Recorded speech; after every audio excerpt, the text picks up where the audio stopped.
अभी हमने Haidari study point Telegram channel पे एक क्वेश्चन डाला है जो कि लैंग्वेज स्किल से रिलेटेड है। यहाँ पे 4 स्टेटमेंट्स दिए गए हैं। कौन सा स्टेटमेंट इनकरेक्ट है, सही नहीं है, वो आपको बताना है। पहला है कि ज़बान की बुनियादी महारतें 4 हैं। क्या ये बात सही है? बिल्कुल सही है।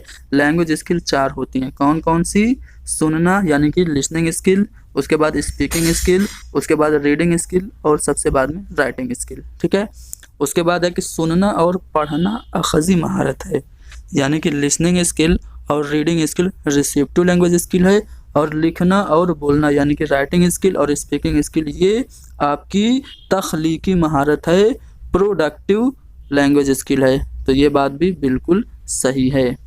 सभी महारतें, सभी ज़बानी महारतें एक साथ सीखी जाती हैं। सुनना, बोलना, पढ़ना और लिखना, ये जो सभी महारतें हैं एक दूसरे से अंतर संबंधित होती हैं, कनेक्टेड होती हैं, मजमून होती हैं और ये एक ही साथ सीखी जाती हैं। ऐसा नहीं है कि आपने पहले सुनना सीखा, उसके बाद जब आप पूरी तरह से सुनना सीख लेंगे तभी आप बोलना सीखेंगे, उसके बाद तभी आप पढ़ना सीखेंगे, और सुनना, बोलना, पढ़ना, लिख लिया उसके बाद ही आप लिखना सीखेंगे। तो ऐसा नहीं होता है।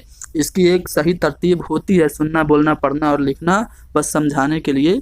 लेकिन जब सीखने की बात आती है तो सभी ज़बानी महारतें एक साथ ही सीखी जाती हैं। इसलिए जो हमारा सही जवाब होगा और चारों ऑप्शन में जो इनकरेक्ट स्टेटमेंट होगा वो कौन सा होगा? जी हाँ, चौथा वाला होगा।